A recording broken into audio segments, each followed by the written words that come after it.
Hello बच्चों, मेरा नाम है शशिभूषण पटेल और आप देख रहे हैं आपका खूबसूरत सा चैनल द केमिस्ट्री टाइटन्स। अभी तक हमने देखा कि रेट ऑफ रिएक्शन क्या है और उसको कैसे ज्ञात करते हैं। आज हम देखेंगे ऐसे कौन कौन से कारक हैं जो अभिक्रिया की दर को प्रभावित करते हैं। तो चलिए आज की क्लास जो है हम शुरू करते हैं। तो ऐसे कौन कौन से कारक हैं जिस पर जो है रेट ऑफ रिएक्शन डिपेंड करते हैं या रेट ऑफ रिएक्शन को प्रभावित करने वाले जो कारक हैं वो कौन कौन से हैं। तो सबसे पहला कारक देख लेते हैं इसमें।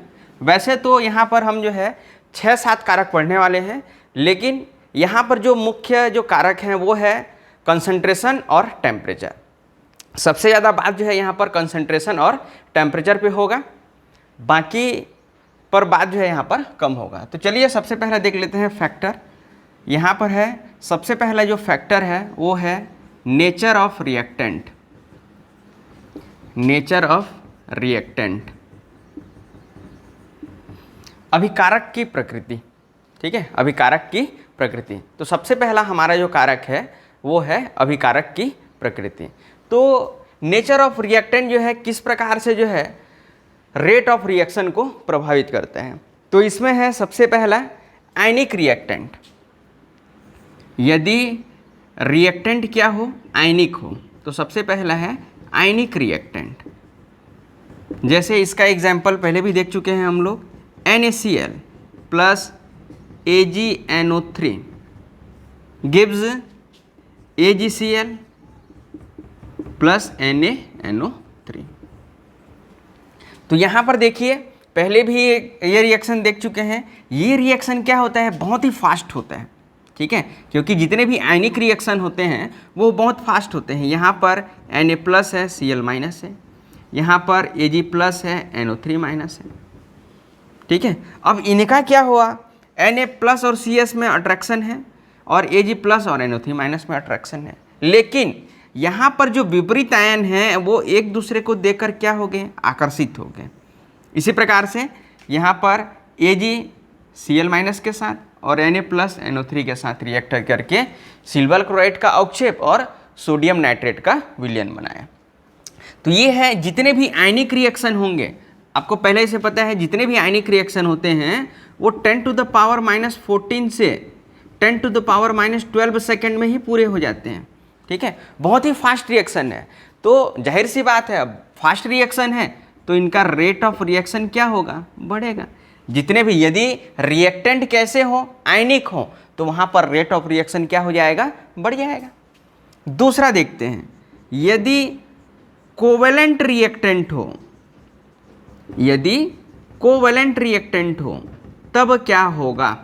ठीक है, जैसे एक एग्जांपल देख लेते हैं, N2 plus thrice H2 equal to twice NH3। तो यहाँ पर नाइट्रोजन और नाइट्रोजन के बीच क्या है, ट्रिपल बॉन्ड है, और हाइड्रोजन और हाइड्रोजन के बीच क्या है, सिंगल बॉन्ड है, और यहाँ पर नाइट्रोजन और हाइड्रोजन के बीच क्या है, सिंगल बॉन्ड है।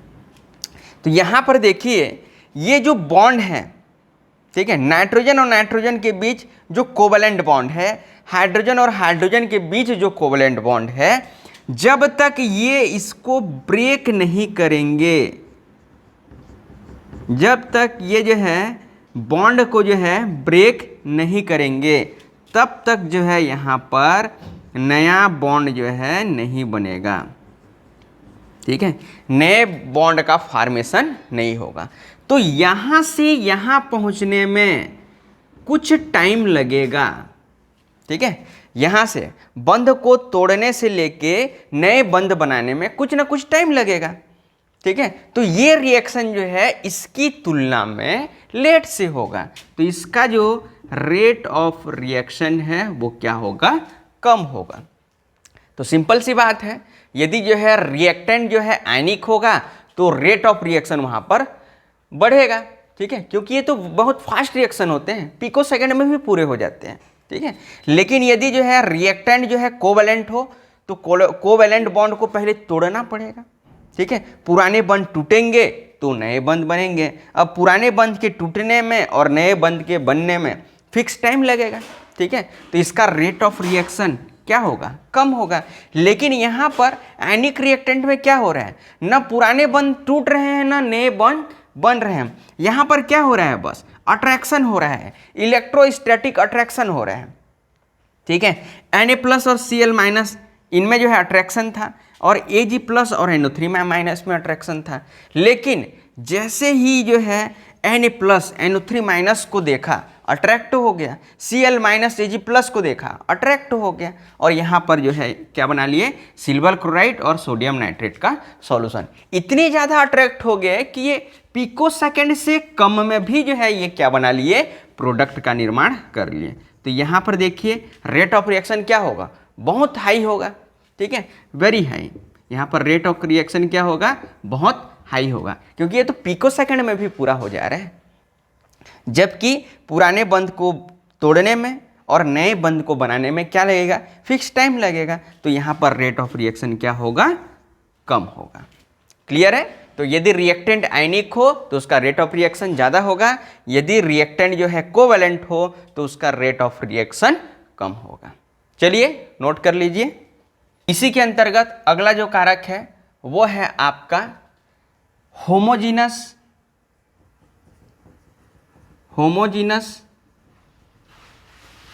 रिएक्टेंट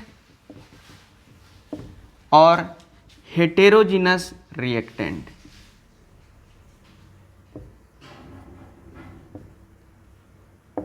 होमोजीनस रिएक्टेंट और हेटेरोजेनस रिएक्टेंट। तो सबसे पहले ये बता दूं कि होमोजीनस रिएक्टेंट क्या होता है या रिएक्शन क्या होता है, और हेटेरोजीनस जो है रिएक्टेंट क्या होता है। तो जिसके मॉलिक्यूलर साइज सेम हो, ठीक है, प्रकृति एक जैसा हो, तो उसको बोलेंगे समांगी। जिसको बोलते हैं हम समांगी अभिकारक, समांगी अभिक्रिया। ठीक है, ये कहलाता है समांगी अभिक्रिया। इसको होमोजीनस रिएक्शन कर देते हैं। ठीक है, होमोजीनस रिएक्शन और हेटेरोजीनस रिएक्शन। तो यहाँ पर ये होता है समांगी अभिक्रिया और ये होता है विषमांगी अभिक्रिया। तो समांगी अभिक्रिया ऐसी अभिक्रिया जिसमें अभिकारक और उत्पाद दोनों की भौतिक अवस्थाएं एक ही होती हैं। यहाँ पर जितने भी अभिकारक होंगे सब एक ही अवस्था में होंगे, उनके अणुओं का आकार भी लगभग जो है सेम होगा। तो ऐसी अभिक्रियाओं को बोलते हैं समांगी अभिक्रिया।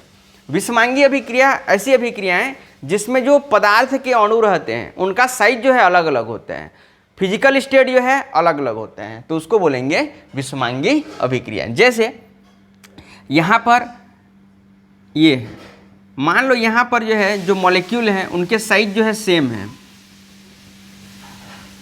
ठीक है, मोलेकुलर साइज सेम है, तो रिएक्शन जो है जल्दी से हो जाएगा, रिएक्शन जो है जल्दी से हो जाएगा। अब आप इस क्लास में या स्कूल में या कहीं भी देखते होंगे आप लोग कि जो है हमारे जैसे हम जैसे हैं, ठीक है, उनसे जो है दोस्ती जो है बहुत जल्दी से हो जाता है। ठीक है, हम दोस्ती कैसे करते हैं, ठीक है, अपने जैसे लोगों से ही दोस्ती करते हैं, घुल मिल जाते हैं। तो उसी प्रकार से ये है, इनका मोलेकुलर साइज इसका मोलेकुलर साइज सेम है, तो रेट ऑफ रिएक्शन जल्दी से हो जाएगा। लेकिन हमसे जो है जो अपोजिट है, ठीक है, हमसे जो अपोजिट है, क्या उसके साथ रिएक्शन जल्दी से होगा, नहीं होगा। तो रेट ऑफ रिएक्शन यहाँ पर क्या हो जाएगा, कम हो जाएगा। ठीक है, यदि समांगी अभिक्रिया है तो रेट ऑफ रिएक्शन बढ़ेगा, यदि विषमांगी अभिक्रिया है तो रेट ऑफ रिएक्शन क्या हो जाएगा, घट जाएगा। ठीक है, हमको हमारे जैसा यदि कोई व्यक्ति मिलता है तो उससे जो है दोस्ती या लगाव जो है जल्दी से हो जाता है, लेकिन हमसे जो है जो अपोजिट व्यक्ति है उससे लगाव जो है जल्दी नहीं हो पाता। ठीक है, तो यहाँ पर भी है, समांगी में क्या है, मोलेकुलर साइज सेम है, ठीक है, तो रिएक्शन जल्दी से हो गया, तो रेट ऑफ रिएक्शन बढ़ गया। विषमांगी अभिक्रिया में क्या है, साइज अलग अलग है, नेचर अलग अलग है, तो यहाँ पर रेट ऑफ रिएक्शन क्या होगा, कम हो जाएगा। क्लियर है। अगला इसमें देखते हैं स्टेबिलिटी ऑफ रिएक्टेंट। तो ये जो रेट ऑफ रिएक्शन है वो उत्पाद के स्थायित्व के क्या होता है, समानुपाती होता है, और रिएक्टेंट के स्टेबिलिटी के क्या होता है, व्युत्क्रमानुपाती होता है। चलिए समझते हैं। मान लो दो अभिकारक हैं A और B, ठीक है, ये जो अभिकारक हैं ये अनस्टेबल हैं, ठीक है, ये अभिकारक क्या है, अनस्टेबल है, अस्थायी है। तो ये क्या चाहेंगे, ठीक है, ये अनस्टेबल है, तो ये क्या चाहेंगे, जल्दी से जल्दी स्थायी प्रोडक्ट में बदलना चाहेंगे। ठीक है, यदि रिएक्टेंट अनस्टेबल हो, ठीक है, तो वो क्या चाहेगा, जल्दी से जल्दी जो है स्टेबल प्रोडक्ट में बदलना चाहेगा। तो यहाँ रेट ऑफ रिएक्शन क्या हो जाएगा, बढ़ जाएगा। ठीक है, यहाँ पर रेट ऑफ रिएक्शन क्या हो जाएगा, बढ़ जाएगा। यदि कोई रिएक्टेंट क्या है, अनस्टेबल है, अस्थायी है, तो वो किस में बदलना चाहेगा, स्थायी में बदलना चाहेगा।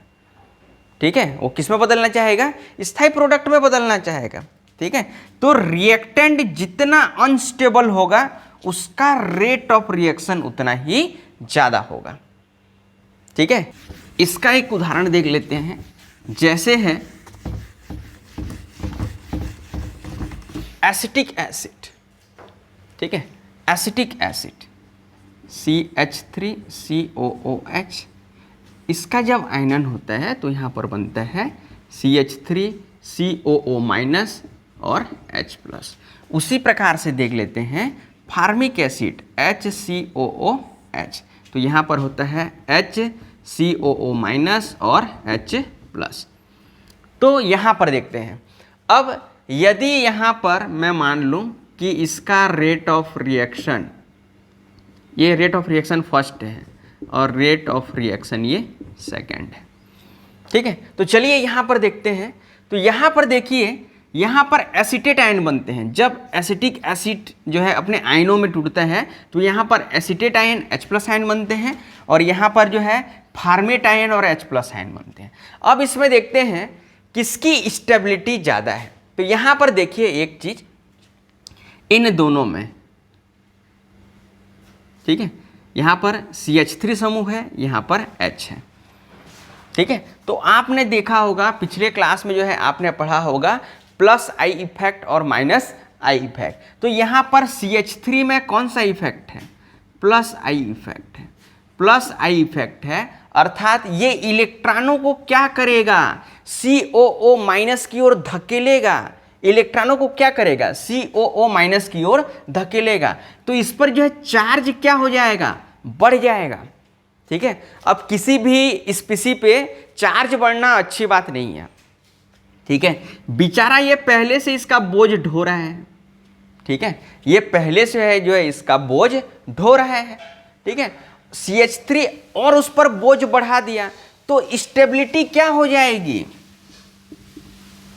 स्टेबिलिटी क्या हो जाएगी, घट जाएगी। ठीक है, स्टेबिलिटी क्या हो जाएगी, प्रोडक्ट की स्टेबिलिटी क्या हो जाएगी, घट जाएगी। ठीक है, कोई भी स्पीसी या नहीं चाहता कि उस पर जो है चार्ज बढ़े। मान लो, ठीक है, आपके सर में हम जो है एक कटोरी रख दिए। ठीक है, एक कटोरी रख दिए, उसके ऊपर और दूसरा कटोरी हम लाद रहे हैं। ठीक है, तो आप पर क्या हो रहा है, बोझ बढ़ रहा है। आप कभी भी नहीं चाहेंगे कि आपके ऊपर जो है बोझ बढ़े।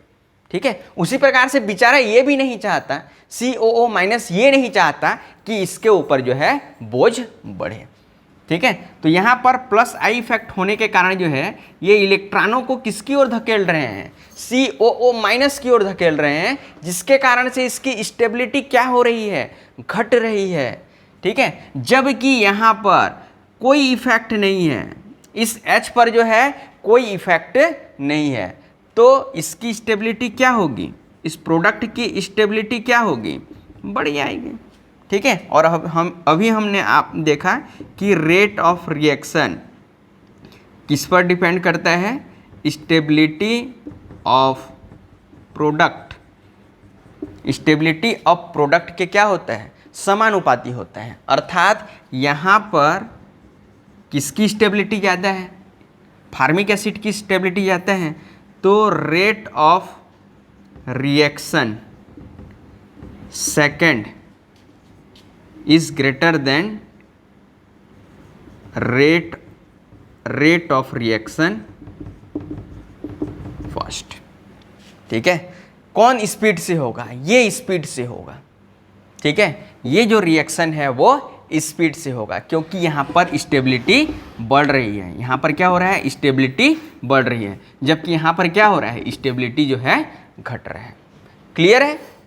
प्रोडक्ट जितना स्टेबल होगा रेट ऑफ रिएक्शन उतना अधिक होगा, और रिएक्टेंट जितना अनस्टेबल होगा, ठीक है, अनस्टेबल लिख लेते हैं, अनस्टेबल ऑफ रिएक्टेंट, रिएक्टेंट जितना अनस्टेबल होगा रेट ऑफ रिएक्शन उतना ज़्यादा होगा। प्रोडक्ट जितना स्टेबल होगा उसका रेट ऑफ रिएक्शन उतना ज़्यादा होगा, और रिएक्टेंट जितना अनस्टेबल होगा उसका जो है रेट ऑफ रिएक्शन उतना ज़्यादा होगा।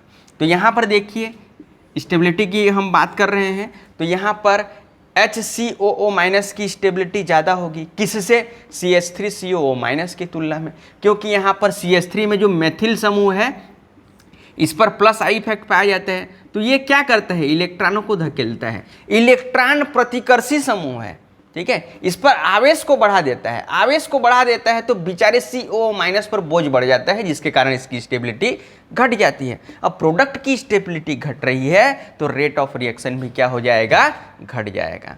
तो rate of reaction second is greater than rate of reaction first. इस दूसरे वाले की फार्मिक एसिड की रेट ऑफ रिएक्शन ज़्यादा होगा, किससे, एसिटिक एसिड से। नोट कीजिए, हमारा दूसरा कारक है फिजिकल स्टेट ऑफ रिएक्टेंट। चलिए देखते हैं फिजिकल जो स्टेट है वो किस तरीके से प्रभावित करती है फिजिकल स्टेट ऑफ रिएक्टेंट।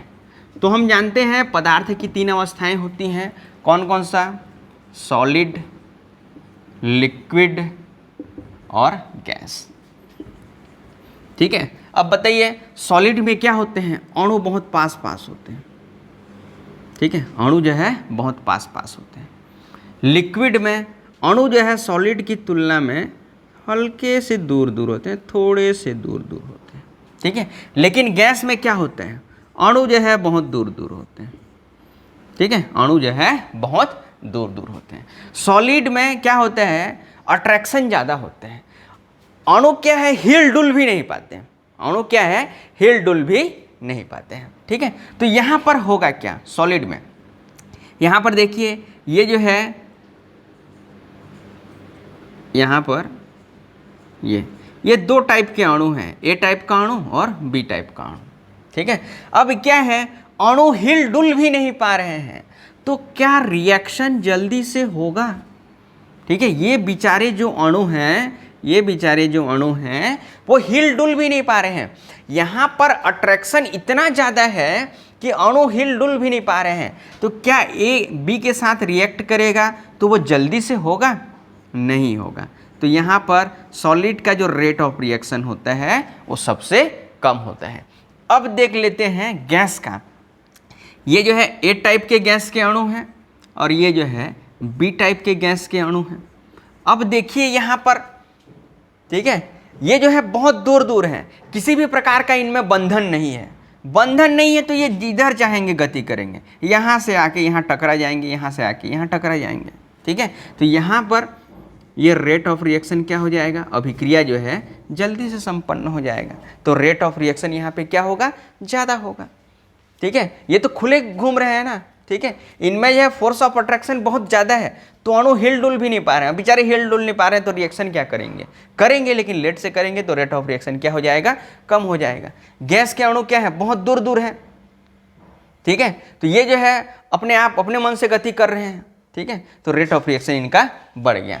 और लिक्विड का इन दोनों के बीच में होगा, क्योंकि ये सॉलिड की तुलना में थोड़े मोड़े तो जरूर हिल पा रहे हैं, ठीक है। तो इनका जो रेट ऑफ रिएक्शन होगा वो सॉलिड से ज़्यादा लेकिन गैस से कम होगा, ठीक है, सॉलिड से ज़्यादा लेकिन गैस से क्या होगा, कम होगा, क्योंकि इनके अणु हल्के से दूर दूर होते हैं, ठीक है, और इनके अणु जो है, गैस के अणु जो है बहुत दूर दूर होते हैं, ठीक है। तो फिजिकल स्टेट भी जो है अभिकारक का प्रभावित करता है। यदि सॉलिड होंगे तो रेट ऑफ रिएक्शन कम होगा, लिक्विड होंगे तो रेट ऑफ रिएक्शन ज़्यादा होगा सॉलिड से, और गैस होंगे तो गैस का जो रेट ऑफ रिएक्शन होता है वो सबसे ज़्यादा होता है। क्लियर है? चलिए नोट कीजिए। अब यहाँ पर तीसरा जो कारक हम देखने वाले हैं, ठीक है, वो है surface area of reactant. Surface area of reactant, Hindi में बोलें तो अभिकारक के पृष्ठ का क्षेत्रफल। देखते हैं अभिकारक के जो पृष्ठ का क्षेत्रफल है वो किस तरीके से जो है प्रभावित करता है। ठीक है, तो चलिए एक उदाहरण से समझते हैं। यहाँ पर जो है चाय का एक कप है, ठीक है, यहाँ पर जो है चाय का एक कप है, ठीक है। अब इसमें जो है हमको शक्कर घोलना है, तो यहाँ पे शक्कर के इतने बड़े बड़े जो है अणु हैं, ठीक है, और दूसरा जो है शक्कर के छोटे छोटे अणु हैं, ठीक है, शक्कर के छोटे छोटे अणु। अब बताइए, ठीक है, ये छोटे अणु इसमें जल्दी घुलेगा या ये बड़े अणु? छोटा वाला घुलेगा, ठीक है। कौन सा घुलेगा? छोटा वाला घुलेगा, क्योंकि इनका जो एरिया है, सरफेस एरिया है, वो ज़्यादा है। यहाँ पर चाय के कण या दूध के कण आके चिपक जाएंगे, इसके साथ जो है रिएक्ट करेंगे, ठीक है। लेकिन यहाँ पर जो दूध के कण हैं वो केवल बाहर ही रिएक्ट करेंगे, अंदर के जो अणु हैं वो तो छुपे हुए हैं इसमें, ठीक है। अंदर के अणु हैं ये केवल बाहर के सरफेस से रिएक्ट करेंगे, ठीक है, अंदर के अणु से जो है रिएक्ट नहीं करेंगे। तो यहाँ पर इनका जो सरफेस एरिया है वो ज़्यादा है, सरफेस एरिया ज़्यादा है तो रिएक्शन क्या होगा? जल्दी से हो जाएगा। इसीलिए यदि हम कोई सॉलिड लेते हैं, ठीक है, तो उसकी बजाय यदि उसके हम छोटे छोटे अणु लें, छोटे छोटे अणु लें, तो वहाँ पर रेट ऑफ रिएक्शन क्या होगा? ज़्यादा होगा। इसका रेट ऑफ रिएक्शन क्या होगा? कम होगा। इसीलिए आपने उदाहरण में देखा होगा, ठीक है, कौन सा उदाहरण? हाइड्रोजनीकरण, ठीक है। हाइड्रोजनीकरण में क्या होता है? असंतृप्त हाइड्रोकार्बन को संतृप्त हाइड्रोकार्बन में बदला जाता है। इसका एक उदाहरण भी आपने देखा होगा। वनस्पति तेल से क्या बनाते हैं? वनस्पति घी बनाते हैं, ठीक है। तो आपने यहाँ पर देखा होगा निकिल चूर्ण, ठीक है, उत्प्रेरक के रूप में हम किसका उपयोग करते हैं? निकिल चूर्ण। ठोस निकिल का उपयोग नहीं करते, ऐसा ठोस निकिल का उपयोग नहीं करते, बल्कि उसका जो है चूर्ण लिया जाता है। चूर्ण क्यों लिया जाता है? ताकि रेट ऑफ रिएक्शन बढ़ जाए, अभिक्रिया जो है जल्दी से संपन्न हो जाए। इसीलिए ठोस निकिल का उपयोग नहीं करते, बल्कि यहाँ पर निकिल चूर्ण का उपयोग करते हैं, ताकि ये अभिक्रिया जो है जल्दी से हो जाए, अर्थात रेट ऑफ रिएक्शन बढ़ जाए। तो यही है, सरफेस एरिया बढ़ाने से क्या होता है? रेट ऑफ रिएक्शन क्या हो जाता है? बढ़ जाता है। क्लियर है? नोट करेंगे। तो अगला कारक हम देखते हैं यहाँ पर विकिरणों का प्रभाव, इफेक्ट ऑफ रेडिएशन, विकिरणों का प्रभाव, ठीक है। चलिए देखते हैं ये विकिरण जो है क्या प्रभाव डालते हैं, ठीक है। तो चलिए एक एग्जांपल लेते हैं। H2+Cl2 gives 2HCl, ठीक है। ये जो क्रिया हो रही है ये सूर्य प्रकाश की उपस्थिति में हो रहा है, UV, ठीक है, अल्ट्रावायलेट किरणों की उपस्थिति में हो रहा है। दूसरा देखते हैं H2+Cl2, ये जो अभिक्रिया है वो अंधेरे में हो रहा है, यहाँ पर भी बनता है 2HCl। लेकिन ये जो अभिक्रिया होता है ये जो है वेरी फास्ट होता है, और ये जो है बहुत धीमे धीमे होता है, ठीक है। अब कारण क्या है? अभिक्रिया एक ही है, H2+Cl2 gives 2 moles of HCl, H2+Cl2 gives 2 mole of HCl, ठीक है। अंतर ये है कि ये जो है सूर्य प्रकाश की उपस्थिति में हो रहा है, UV अल्ट्रावायलेट, या कहीं पर HNU भी लिखा रहता है, या यहाँ पर हम जो है सूर्य प्रकाश भी लिख सकते हैं, ठीक है। तो ये जो है सूर्य प्रकाश की उपस्थिति में हो रहा है और ये अभिक्रिया जो है क्या हो रहा है, अंधेरे में हो रहा है। ठीक है, तो ये जो है जो क्रिया सूर्य प्रकाश की उपस्थिति में होता है वो बहुत तेजी से हो जा रहा है। ठीक है, और जो अंधेरे में हो रहा है वो बहुत धीमे धीमे हो रहा है। तो आखिर इसका कारण क्या है? ठीक है, तो यहाँ पर क्या है, सूर्य प्रकाश में क्या होता है, फोटॉन। ठीक है, सूर्य प्रकाश में क्या होता है, फोटॉन। ये फोटॉन जो है अपनी एनर्जी जो है इन अणुओं को दे देता है। ठीक है, ये जो फोटॉन है वो जो है अपनी एनर्जी किनको दे देता है, इन अणुओं को दे देता है। ठीक है, इन अणुओं को दे देगा तो क्या होगा, ये H और H के बीच जो बॉन्ड है, Cr और Cl के बीच जो बॉन्ड है, जो कोवलेंट बॉन्ड है, ये फोटॉन अपनी ऊर्जा इन अणुओं को दे देगा, जिससे इन अणुओं के बीच जो बॉन्ड हैं वो टूट जाएंगे और यहाँ पर नया बॉन्ड जो है बन जाएगा। ठीक है, फोटॉन क्या करता है, अपनी ऊर्जा इन अणुओं को उत्तेजित करने में दे देता है, एक्साइटेड कर देता है इनको। ठीक है, अरे भैया तुम जल्दी से टूट जाओ। ठीक है, इनको तोड़ने के लिए अपनी एनर्जी लगा देते हैं। ठीक है, अब इनके बीच जो बॉन्ड है वो टूट जाते हैं। ठीक है, टूट जाते हैं और नया बॉन्ड जो है यहाँ पर बन जाएगा। यहाँ पर दो दोस्त हैं H और H, यहाँ पर दो दोस्त हैं Cl और Cl, और ये फोटॉन जो है कोई तीसरा है। ठीक है, ये फोटॉन जो तीसरा है इस पर पूरी ताकत लगा देते हैं कि इनके बीच जो अच्छा जो रिलेशनशिप है वो टूट जाए, इनके बीच जो अच्छा रिलेशन है वो क्या हो जाए, टूट जाए। इस कारण से ये तीसरा दोस्त जो है अपनी पूरी ताकत लगा देता है इन दोनों को तोड़ने में, इन दोनों के बीच जो बॉन्ड है उनको तोड़ने में, और परिणाम यही होते हैं कि इन दोनों के बीच बॉन्ड टूट जाता है, इन दोनों के बीच बॉन्ड टूट जाता है और H और Cl के बीच नया बॉन्ड बन जाता है। तो यही है, यदि कोई अभिक्रिया, सभी अभिक्रियाएं नहीं, कुछ अभिक्रियाएं ऐसी होती हैं जो सूर्य प्रकाश या फोटॉन की उपस्थिति में बहुत तेजी से संपन्न होती हैं, और ऐसी अभिक्रियाओं को हम बोलते हैं फोटोकेमिकल रिएक्शन, प्रकाश रासायनिक अभिक्रियाएं। फोटोकेमिकल रिएक्शन, प्रकाश रासायनिक अभिक्रियाएं, ऐसी अभिक्रियाएं जो सूर्य प्रकाश की उपस्थिति में बहुत तेजी से संपन्न होती हैं। क्यों संपन्न होती हैं? क्योंकि सूर्य प्रकाश से क्या निकलता है, फोटॉन निकलता है। फोटॉन अपनी समस्त ऊर्जा इन अणुओं को दे देता है ताकि ये अपने बंध को तोड़ सकें। अब जितना जल्दी पुराना बॉन्ड टूटेगा उतनी ही जल्दी नए बॉन्ड का निर्माण होगा। तो यहाँ पर रेट ऑफ रिएक्शन क्या हो जाएगा, बढ़ जाएगा। लेकिन अंधेरे में जो रिएक्शन होता है वहाँ पर क्या है, ठीक है, कोई फोटॉन वोटॉन नहीं है यहाँ पर। ठीक है, कोई फोटॉन नहीं है, नो फोटॉन। ठीक है, यहाँ पर जो है कोई फोटॉन नहीं है, तो ये अपने मन से टूटेंगे। ठीक है, पुराने बंध को अपने मन से तोड़ेंगे और नए बंध को बनाएंगे जब करेगा मन।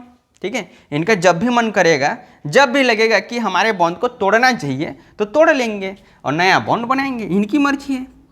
ठीक है, लेकिन यहाँ पर इनकी मर्जी नहीं चल रही है, इनकी यहाँ पर मर्जी चल रही है फोटॉन की। ठीक है, फोटॉन तो अपना पूरा ताकत लगा दिया है इन दोनों के बीच जो बॉन्ड है उस पर तोड़ने के लिए, उसको जो है तोड़ने के लिए अपनी पूरी एनर्जी इस पर लगा दिया है, और परिणाम भी यही होता है कि इनके बीच जो बॉन्ड होता है वो टूट जाता है और नया बॉन्ड जल्दी से बन जाता है। इसीलिए इसका रेट ऑफ रिएक्शन ज़्यादा होगा, जबकि अंधेरे में जो क्रिया हो रही है उसका रेट ऑफ रिएक्शन क्या हो जाएगा, कम हो जाएगा। क्लियर है? चलिए नोट कीजिए।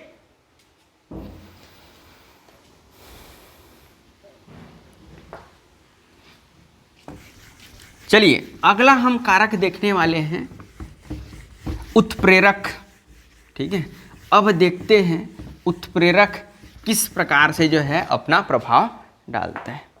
ठीक है, उत्प्रेरक का प्रभाव, उत्प्रेरक का प्रभाव। ठीक है, तो सबसे पहले देखते हैं कि उत्प्रेरक होता क्या है। ठीक है, तो जो रासायनिक अभिक्रिया की दर को बढ़ा देता है या घटा देता है, ठीक है, उसको बोलते हैं उत्प्रेरक, और वो जो है स्वयं अभिक्रिया में क्या रहता है, रासायनिक रूप से जो है अपरिवर्तित रहता है। ठीक है, तो चलिए देखते हैं उत्प्रेरक जो है कैसे प्रभाव डालती हैं। ठीक है, तो एक चीज समझते हैं यहाँ पर,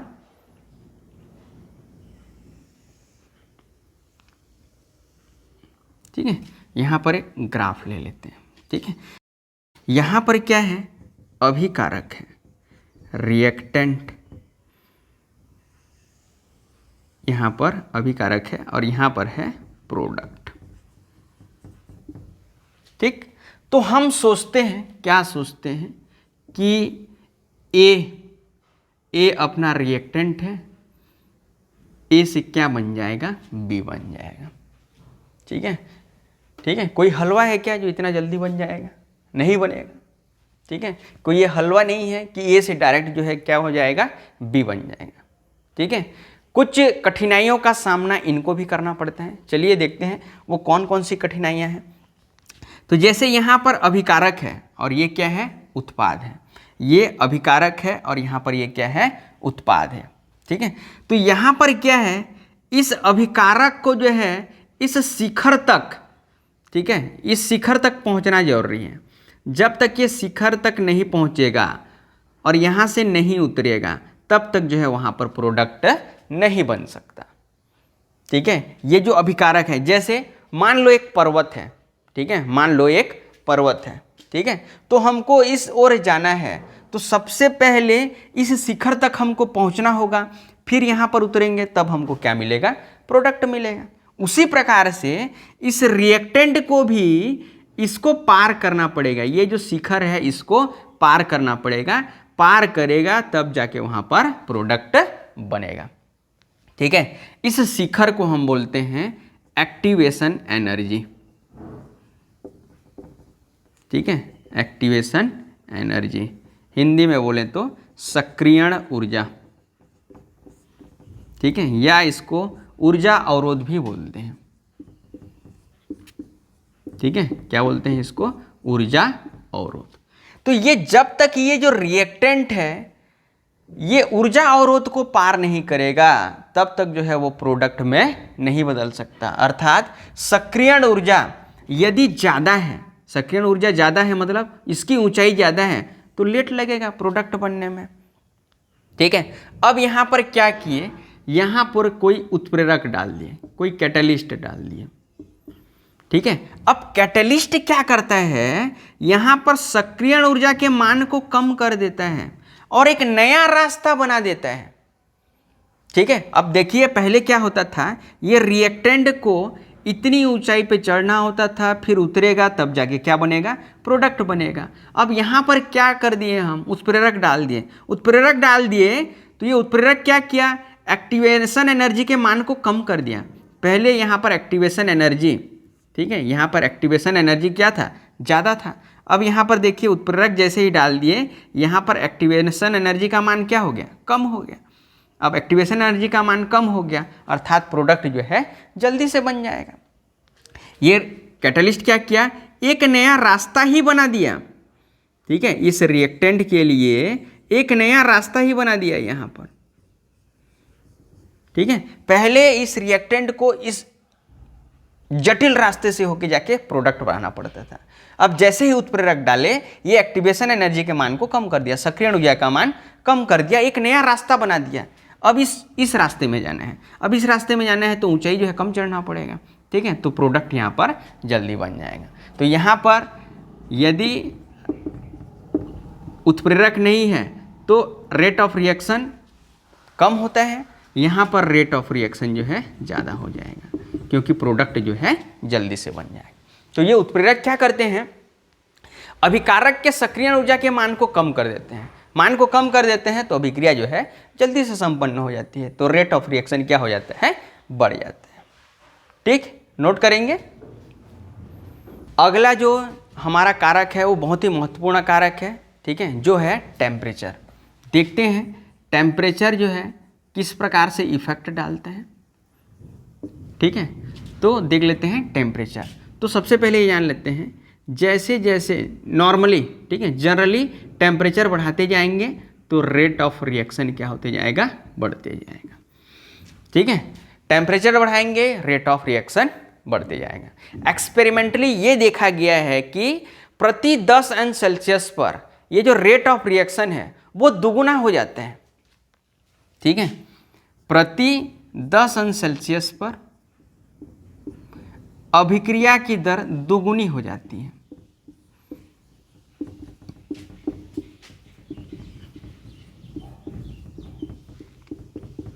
प्रति 10 अंश सेल्सियस पर अभिक्रिया की दर क्या हो जाती है, दुगुनी हो जाती है। एक्सपेरिमेंटली ये देखा गया है कि प्रति 10 अंश सेल्सियस पर अभिक्रिया की दर जो है दुगुनी हो जाती है।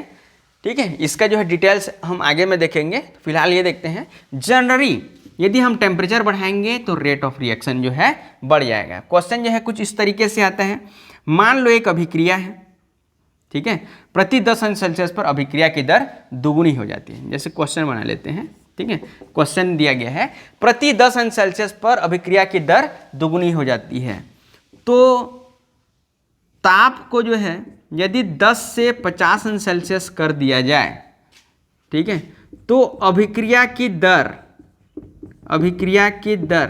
कितने गुना बढ़ जाएगी। क्वेश्चन कुछ इस तरीके से आएंगे, ठीक है। प्रति 10 अंश सेल्सियस ताप पर अभिक्रिया की दर दुगुनी हो जाती है। यदि किसी अभिक्रिया का ताप 10 से 50 अंश सेल्सियस कर दिया जाए तो रेट ऑफ रिएक्शन कितने गुना बढ़ जाएगा। ठीक है, तो चलिए देखते हैं किस प्रकार से बनाएंगे ऐसे। तो 10 से 20 में कितना बढ़ेगा, 2 गुना। ठीक है, प्रति 10 पर 2 गुना हो रहा है, तो 10 से 20 में कितना बढ़ेगा, 2 गुना। 20 से 30 में कितना बढ़ेगा, 2 का 2 गुना, 4 गुना। 30 से 40 में कितना बढ़ेगा, 4 का 2 गुना, 8 गुना।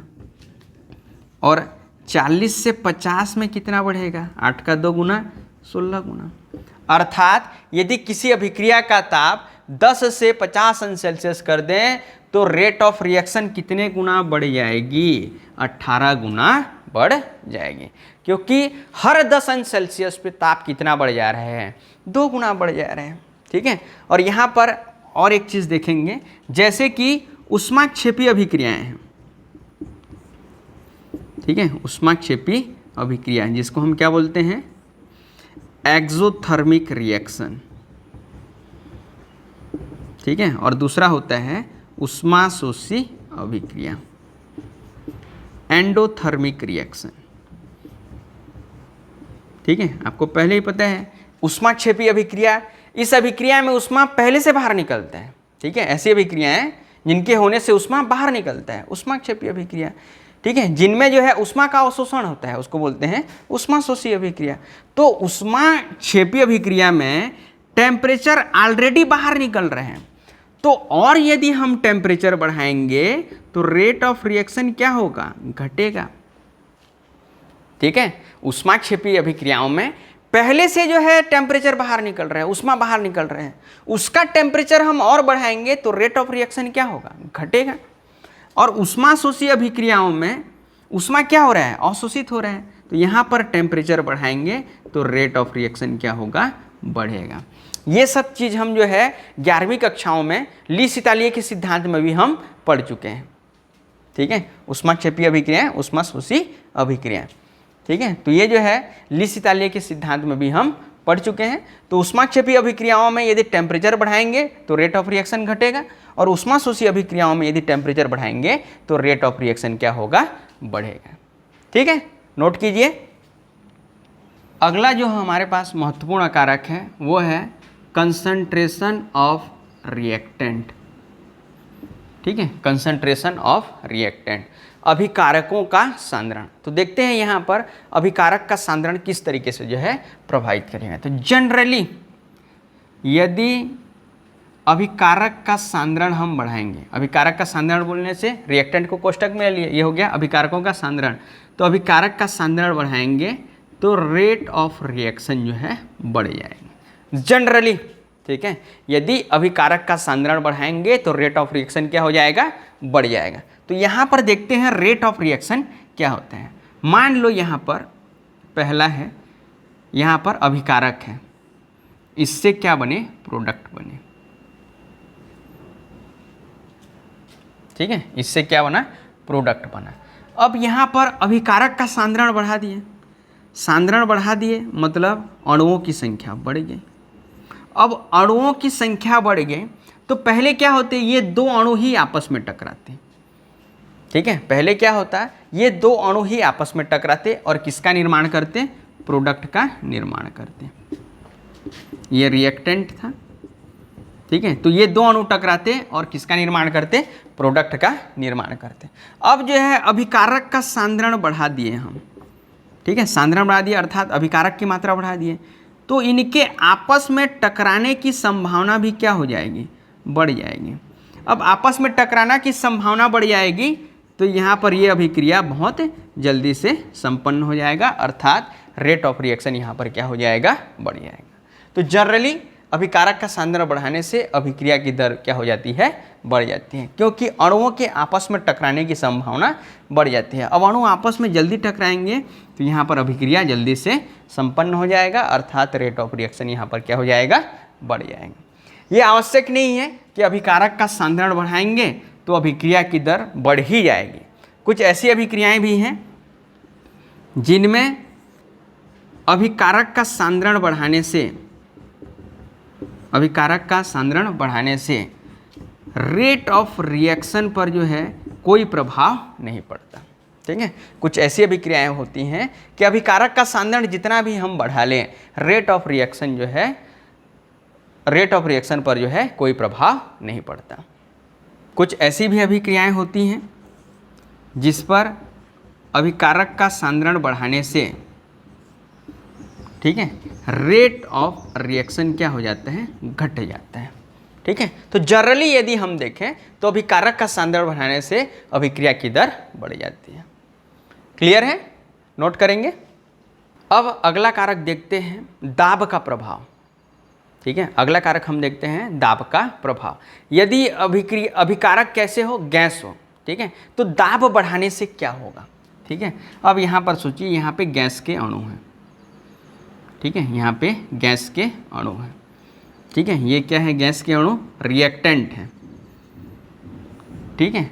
ये आपस में क्या बना रहे हैं, प्रोडक्ट बना रहे हैं, ठीक है।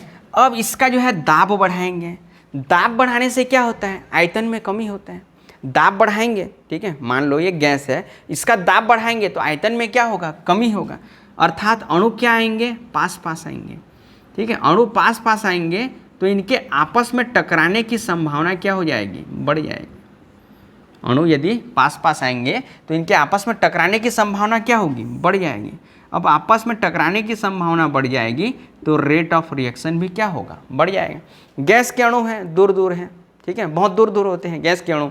यदि उसका दाब बढ़ाते हैं तो अणु पास पास आ जाएंगे तो आपस में टकराने की संभावना क्या हो जाएगी, बढ़ जाएगी। तो रेट ऑफ रिएक्शन भी क्या हो जाएगा, बढ़ जाएगा। क्लियर है, नोट करेंगे। तो आज के लेक्चर में बस इतना ही, ठीक है। ये वो कारक थे जो अभिक्रिया की दर को प्रभावित करते थे, या अभिक्रिया की दर को प्रभावित करने वाले जो कारक हैं। इनमें मुख्यतः जो आगे हम पढ़ेंगे डिटेल से वो है कंसंट्रेशन और टेम्परेचर। आगे जितने भी टॉपिक हम पढ़ेंगे उस पर जो है बात होगा केवल कंसंट्रेशन पे और टेम्परेचर पे। तो आज का लेक्चर जो है यहीं पे ख़त्म होता है, ठीक है। पढ़ते रहिए, ऑल द वेरी बेस्ट।